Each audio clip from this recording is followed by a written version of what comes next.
આજની ધર્મકથા. પ્રણામ. પરમ પૂજ્ય આચાર્ય ભગવંત શ્રીમદ વિજય ભક્તિ સુરીશ્વરજી મહારાજા એમના સમુદાયના રત્ન સમા અને શાસન દીપક સમા આચાર્ય ભગવંત શ્રીમદ વિજય પ્રેમ સુરીશ્વરજી મહારાજા. આ પ્રેમ સુરીશ્વરજી મહારાજાના ચરિત્રમાં આપણે એક એવી દૃષ્ટિથી આગળ વધી રહ્યા છીએ જે દૃષ્ટિની અંદરમાં એમના ગુણોને આપણા પોતિકા કરવા માટેનો પ્રયત્ન છે. સાહેબના જીવનના અનેક ગુણો આધારિત આપણે પ્રસંગો એક પછી એક લઈએ છીએ, જઈએ છીએ એ આશયથી કે એ પ્રસંગો જ્યારે પણ આપણા જીવનમાં બને ત્યારે જે દૃષ્ટિકોણ સાહેબે રાખ્યો છે એ જ દૃષ્ટિકોણ અને એ જ ઉદારતા વૈચારિક આપણામાં પણ આવે.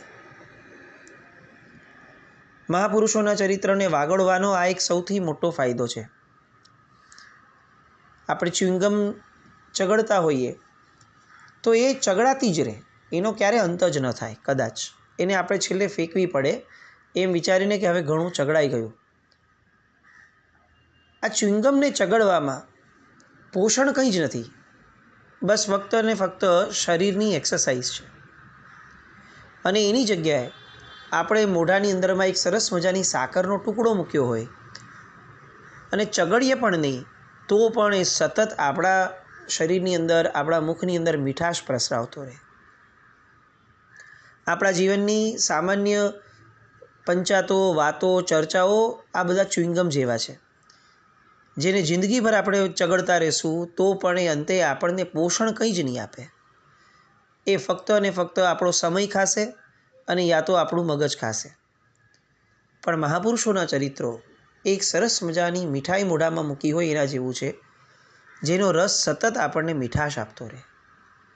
પ્રેમસુરી મહારાજ સાહેબ નામની આ મીઠાઈ જે આપણે ચાખી રહ્યા છે અને જે સતત આપણને મીઠાશ આપી રહી છે, એ મીઠાશનો સ્વાદ આપણા મુખની અંદર, આપણા જીવનની અંદર બહુ દીર્ઘકાળ સુધી રહે એવા આશયપૂર્વક આપણે એમના જીવનનો સ્વાધ્યાય કરીએ છીએ. સાહેબના અનેક ગુણો ભેગો હજી એક ગુણ, અને એ ગુણને લગતો એક સરસ મજાનો પ્રસંગ કે જે પ્રસંગથી આપણને એમના પર અનન્ય સદભાવ જાગે. સાહેબનો એક સિદ્ધાંત હતો જીવનનો કે જે રીતે સાધ્યની શુદ્ધિ જરૂરી છે એ રીતે જ સાધનની શુદ્ધિ પણ જરૂરી છે. અને એટલે કોઈ પણ વસ્તુ શુભ આશયથી કરવાની એ વાત સાચી, પણ એ આશયને પૂર્ણ કરવામાં જે વસ્તુઓ, જે દ્રવ્યો વાપરવા પડે એ દ્રવ્યો પણ શુભ વાપરવાના.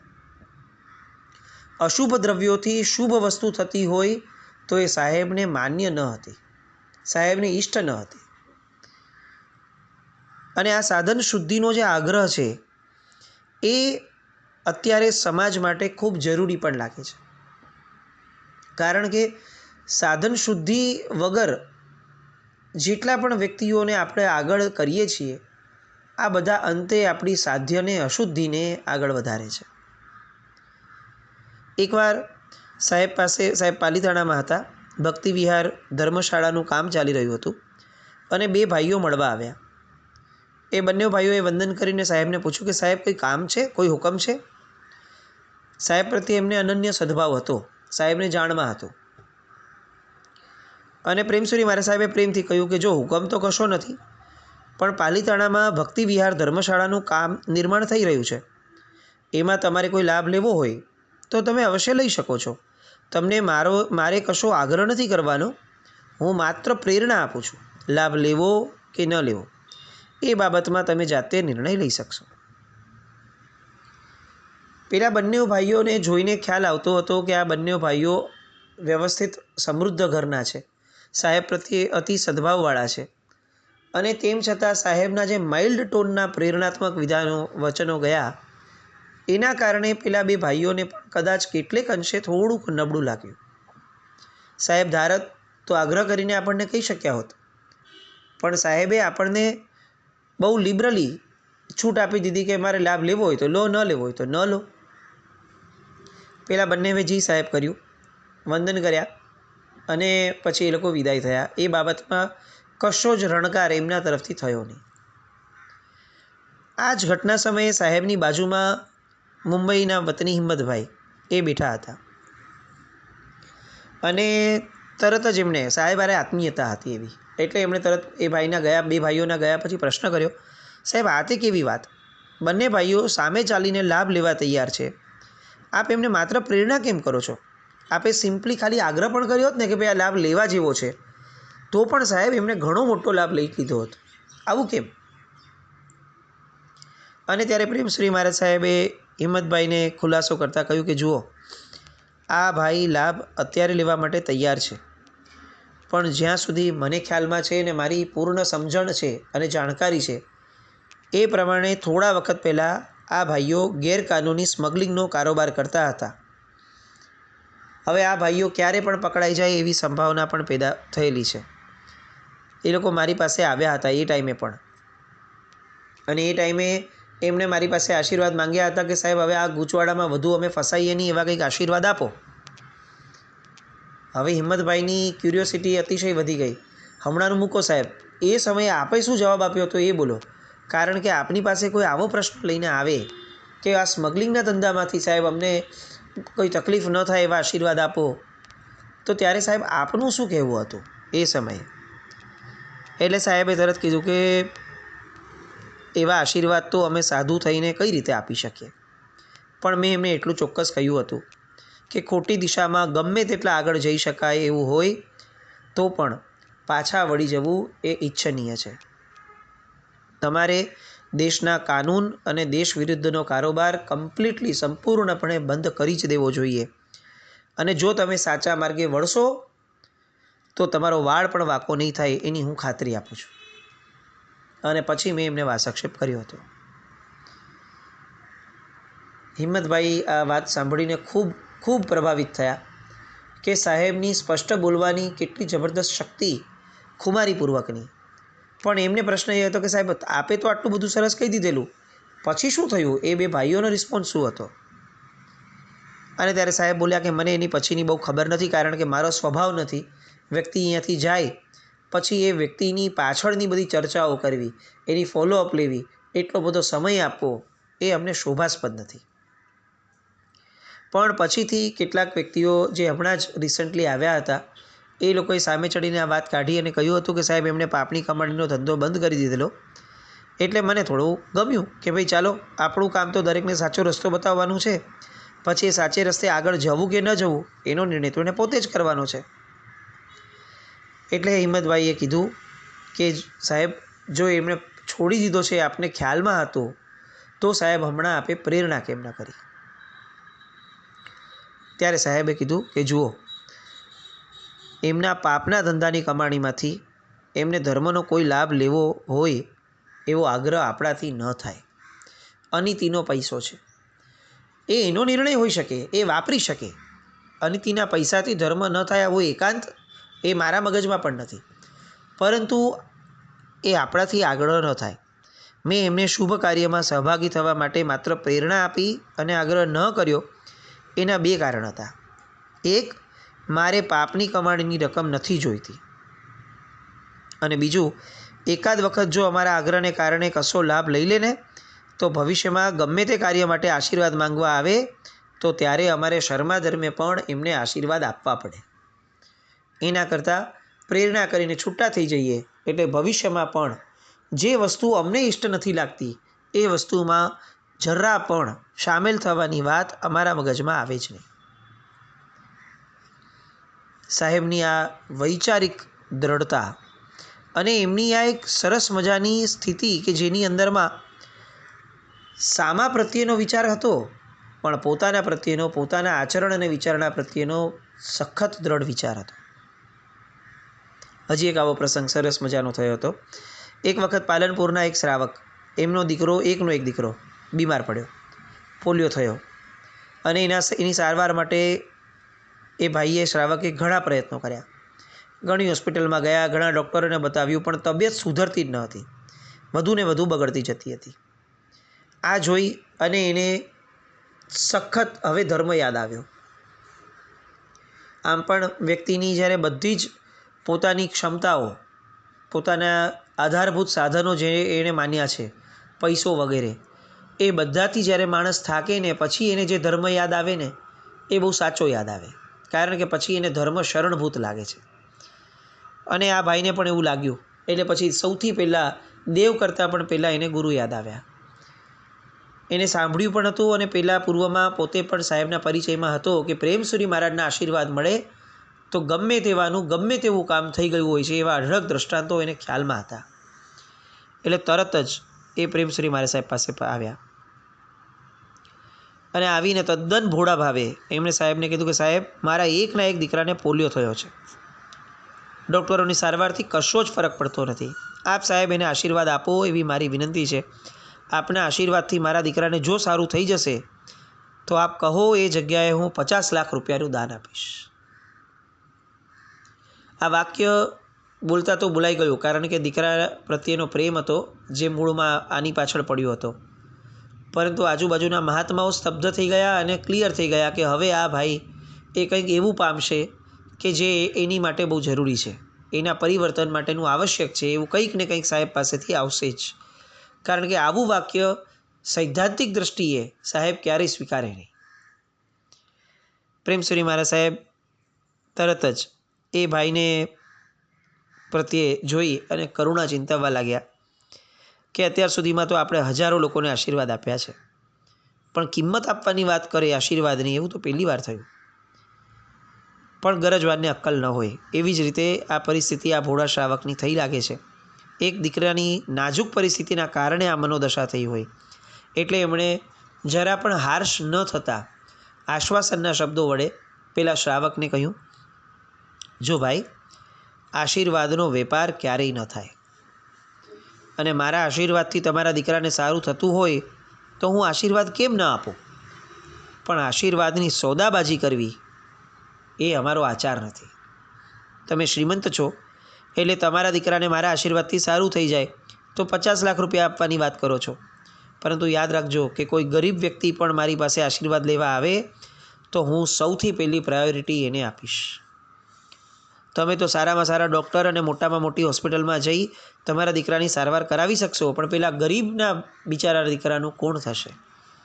એના માટે તો આશીર્વાદ જ મોટું આશ્વાસન હોય ને. એટલે જુઓ, એક વસ્તુ યાદ રાખજો કે સાચા સાધુ સંતો ક્યારે પણ આશીર્વાદનો વેપાર ન કરે. અને જે આશીર્વાદનો વેપાર કરતા હોય ને એ સાધુ સંતો ક્યારે સાચા હોતા નથી. 50 લાખ રૂપિયા શુભમાં ખર્ચવા ન ખર્ચવા એ પ્યોરલી તમારો નિર્ણય છે. પણ મારી પાસે જવા દો, બીજા કોઈ પણ પાસે જઈ આ રીતે તમને મળેલી પુણ્ય સંપત્તિ, પુણ્ય સમૃદ્ધિ એને આ રીતે સોદાબાજીમાં ક્યારે પણ વાપરવાનો પ્રયત્ન ન કરતા. આ તમારા માટે પણ યોગ્ય નથી, બાળકના ભવિષ્ય માટે પણ યોગ્ય નથી. પેલા ભાઈને તરત જ ખ્યાલ આવી ગયો કે પોતે કયા સૈદ્ધાંતિક દ્રષ્ટિએ એકદમ પરિપક્વ એવા વ્યક્તિની સામે વાત કરી છે. તાત્કાલિક ક્ષમા માંગી અને પોતાનો આશય આવો જરા પણ ન હતો આવું ક્લિયર કર્યું. અને સાહેબે પણ બહુ જ પ્રેમથી, વાત્સલ્યથી એના માથે હાથ ફેરવ્યો, એને જણાવ્યું કે બધું બરાબર થઈ જશે. અને સાહેબે પોતાનો વાસક્ષેપ પણ એ ભાઈને આપ્યો. ભીમ અને કાંત આ બે ગુણોના ધારક આચાર્ય ભગવંતો હોય. જ્યાં જરૂર પડે ત્યાં ભીમ ગુણ અને જ્યાં જરૂર પડે ત્યાં કાંત ગુણ. આ બંને વાપરવાની તાકાત, આ બંને વાપરવાનો સૂઝકો એ આચાર્ય ભગવંતોની ગીતાર્થતાનો પરિણામ છે. અહીંયા સ્પષ્ટપણે આ બંને ગુણો એક સાથે એક પ્રસંગની અંદરમાં આપણને જોવા મળે. પેલા ભાઈને સાહેબના ભીમ ગુણનો પણ પરિચય થયો કે સ્પષ્ટપણે અને વેધકપણે સાહેબે કહી દીધું કે આ શક્ય નથી, સોદાબાજી. અને કાંત ગુણનો પણ પરિચય થયો કે આ બધું સમજાવ્યા પછી અંતે વાસક્ષેપ આપ્યો અને આશીર્વાદ પણ આપ્યા. આ જ મહાપુરુષ, એમની એક જે વર્સેટાઇલ નેચરની પદ્ધતિ છે એનો એક આવો જ એક દૃષ્ટાંત લઈએ કે જે રીતે પેલા બે ભાઈઓ આવ્યા હતા અને સાહેબે એને બહુ પ્રેરણા ન કરી, કારણ કે સાહેબને ખ્યાલમાં હતો કે આ અનિતિના દિશા તરફના છે. એવી રીતે એવું થયું કે મુંબઈના એક બેન સાહેબ પાસે આવ્યા. એમના શ્રાવક હારે જ હતા અને સાહેબે અચાનક એમને કહ્યું કે શંખેશ્વરની અંદરમાં આપણે જે આ તીર્થ બની રહ્યું છે એ તીર્થની એક દેરીનો લાભ તમારે લેવાનો છે. પૂછ્યું નહીં, સીધે સીધું કહી દીધું. પેલા બેને પણ તહત્તી કર્યું. શ્રાવકનો એ સમયે બહાર ઊભા હશે કે ધ્યાન નહીં હોય એટલે બેને ત્યારે તો કંઈ ન કહ્યું શ્રાવકને, ને ઘરે જઈને વાત કરી. શ્રાવકે બહુ જ સરસ રીતે વાત સાંભળી અને કહ્યું કે તમારી એટલે સાહેબની વાત બહુ સાચી છે, પરંતુ આપણી પરિસ્થિતિ, આર્થિક પરિસ્થિતિ આપણને આ વસ્તુ અલાઉ કરે એવી નથી. અને પેલા બેને સાહેબનો આ શબ્દ નીકળ્યો છે એ કેવી રીતે મિથ્યા કરી શકાય એવું કહી અને એમને કહ્યું કે જુઓ, મારા કેટલાક દાગીના પડ્યા છે, એ દાગીના વેચી દેશું, પણ આપણે આ નિર્ણય લેવો જ પડશે, કારણ કે સાહેબની ઈચ્છાનું ઉલ્લંઘન કરવું એ મારા જીવનમાં શક્ય નથી. અને સાહેબે કહ્યું છે તો એ ચોક્કસ કંઈક સમજીને જ કહ્યું હશે. આપણે આપણો વર્તમાન જોઈ શકીએ છીએ, પણ ગુરુ ભગવાન તો એ આપણું ભવિષ્ય જોઈને આપણને વર્તમાનમાં વાતો કરે છે. પેલા ભાઈને પણ સાહેબ પ્રત્યે શ્રદ્ધા ખરી, પણ એમણે તરત કહ્યું કે આપણે આપણા દીકરા દીકરીઓને વાત તો કરવી પડશે ને. એટલે એમણે બધા દીકરા દીકરીઓને ભેગા કર્યા અને એમણે વાત કરી કે જુઓ, આ રીતે આટલો સરસ મજાનો લાભ સાહેબે આપણને આપ્યો છે, આપણું સૌભાગ્ય છે કે આપણને આ લાભ મળ્યો, પણ તમને બધાને પણ આવો વિચાર આવશે જ કે આપણે અત્યારે એવી આર્થિક સંકળામણમાં ચાલી રહ્યા છે કે આવા લાભનો વિચાર સુદ્ધા કરી ન શકીએ. એટલે અમારું પ્રપોઝલ એવું છે કે જો આપણને એક દીકરી વધારે હોત તો આપણે એનું કરિયાવર, એનું લગ્ન, આ બધું વિચારીને એની માટે કેટલોક ફંડ રાખ્યો હોત ને પૈસા સાઈડ પર, તો આપણે અત્યારે આપણી જે પણ પૈસાની જે આપણી મૂડી છે એમાંથી એક ભાગ આપણે ધર્મ નામની દીકરી માટે રાખીએ, કારણ કે સાહેબે કીધું છે. અને પેલા બેનનું આ પ્રપોઝલ દીકરા દીકરીઓએ પણ બહુ પ્રેમથી વધાવી લીધું કે વાત સાચી છે, સાહેબે કીધું છે, હવે આપણાથી કેવી રીતે ઉલ્લંઘન કરાય, ચોક્કસ આપણે એમાં વાપરવા જ જોઈએ અને સવાયા થઈને લાભ લેવો જોઈએ. બધાએ પ્રેમથી વધાવી લીધા આ નિર્ણયને. તરત જ સાહેબને જણાવી દેવામાં આવ્યું કે સાહેબ, આ ચોક્કસ અમને લાભ આપવાનું સૌભાગ્ય આપશો. અને એ પ્રતિષ્ઠા થાય એ પહેલાં એ ભાઈને આ શુભતા એટલી બધી ફળી કે એમને જે એક દેરીનો લાભ સાહેબે આપ્યો હતો એની જગ્યાએ એમણે સ્વેચ્છાએ પરિવાર સાથે બધાએ નક્કી કરી અને કુલ મળીને 3 દેરીનો લાભ લીધો અને પ્રતિષ્ઠાની અંદરમાં પણ એક બહુ મોટો લાભ એમણે લીધો. શુભતાનું ફળ એ કેવું હોય છે, ગુરુના વચનને તહત્તી કરી લેવાનું ફળ એ કેટલું સુંદર હોય છે, એનું આ એક સરસ મજાનું દ્રષ્ટાંત. અને સામે છેડે ગુરુ કેવા દીર્ઘદ્રષ્ટિવાળા હોય, ગુરુની વાતો એ કેટલી ગૂઢ અને ગહન હોય એ પૂજ્યશ્રીના આ વચન પરથી આપણે સમજી શક્યા. આવી જ એક દીર્ઘદ્રષ્ટિ સાહેબે દેખાડી હતી જ્યારે મરીન ડ્રાઈવ વિસ્તારની અંદરમાં દરિયાની ખાડી પૂરાતી હતી. એ સમયે સાહેબની પ્રજ્ઞામાં એ આવ્યું હતું કે જો આ ખાડી પૂરાશે ને પછી જમીનના વિસ્તારનો જે વિકાસ થશે ને એ ભવિષ્યની અંદરમાં સોનાની લગડી જેવો થશે. એટલે એમના એક પરમ ભક્ત કાંતિલાલભાઈ શેઠ, એ કાંતિલાલભાઈ શેઠ પાસે એમને બોલાવી અને એમને સાહેબે જણાવ્યું કે કાંતિલાલભાઈ, આ 4 બિલ્ડિંગ બંધાય ને એટલી જગ્યા તમારે લઈ લેવાની છે. એ ભાઈએ તો વિકલ્પ વિના સાહેબે કીધું છે એટલે જગ્યા લઈ લીધી. પણ એ જગ્યાએ ત્યારબાદ બિલ્ડિંગો બન્યા અને એ જ વિસ્તારમાં આજે પાટણ જૈન મંડળના લગભગ 200 પરિવાર એ જ જગ્યાની અંદરમાં રહે છે. સાહેબનો આમ પણ પાટણ પ્રત્યેનો લગાવ વિશેષ પહેલેથી રહ્યો હતો. પાટણના લોકો તો એમ જ માનીને ચાલતા હતા કે આ ગુરુ મહારાજ અમારા પાટણ ગામના જ છે. પણ આ બધી વસ્તુઓ એ એટલી બધી સરસ રીતે સાહેબની દીર્ઘદ્રષ્ટિથી પાર પડી કે આજે સામાજિક દ્રષ્ટિએ અને સંસ્કરણની અપેક્ષાએ આ પાટણવાલા કમ્પાઉન્ડ જે મરીન ડ્રાઈવ પર આવ્યું છે એમાં યુવા પેઢીનું સંસ્કરણથી માંડીને બધું એટલું સરસ સચવાઈ ગયું, કારણ કે બધા જ આપણી જ્ઞાતિના લોકો અને જિનાલય સેન્ટરમાં હોય અને આજુબાજુ રહેવાનું હોય, સુપાત્ર દાન આદિ કેટલા બધા લાભો એમાં પ્રાપ્ત થાય. આ સાહેબની દીર્ઘદ્રષ્ટિનો બેનમૂન નમૂનો. એવી જ રીતે એકવાર પાટણના વતની રતિભાઈ નાણાવટી એ સાહેબ પાસે પધાર્યા. એમને બોલતી વખતે જીભનો થોડો પ્રોબ્લેમ થતો હતો, એટલે આચાર્ય ભગવંત પાસે આશીર્વાદ લેવા માટે આવ્યા હતા. અને ત્યારે સાહેબે એને કીધું કે તમે સાધર્મિક બંધુઓ માટે ઘર અને હોસ્પિટલ આ બંને બનાવવાનો જો સંકલ્પ કરો તો તમને તમારા રોગની અંદરમાં ચોક્કસ ઘણો ફાયદો થશે. મુંબઈમાં દરિયાની ખાડી એ સમયે પૂરાઈ રહી હતી અને એમણે એક વિશાળ પ્લોટ ખરીદી લીધો. એ વિશાળ પ્લોટ એટલે આજની મુંબઈમાં પ્રસિદ્ધ થયેલી નાણાવટી હોસ્પિટલ. આ નાણાવટી હોસ્પિટલના પાયામાં સાધર્મિકો પ્રત્યેનો જે સદભાવ એમના મનમાં, રતિભાઈના મનમાં જન્માવવા માટે સાહેબે જે પુરુષાર્થ કર્યો હતો એ પુરુષાર્થ ધરબાયેલો છે. સાહેબની નિષ્ઠા અને દીર્ઘદ્રષ્ટિ, ક્યાંય પણ પોતાનું નામ નહીં, ક્યાંય પણ પોતે પ્રેરણાદાતા છે આવી કોઈ વડાઈ નહીં, પણ બસ કામ થવા જોઈએ. નામ હરી નહીં, કામ હરી બનવાની જે વાત સાહેબના જીવનના સિદ્ધાંતમાં વણાયેલી હતી, આવા સિદ્ધાંતોની આપણા હૃદયની અંદરમાં અનન્ય બહુમાનની ધારા પ્રગટાવે એવી સરસ મજાની વાતો હજી એ ઘણી સાહેબના જીવનની આવતીકાલે ફરીથી જોઈએ. જીન આજ્ઞા વિરુદ્ધ કંઈ પણ બોલાયું હોય તો મિચ્છામિ દુક્કડમ જૈનમ જયતિ શાસનમ.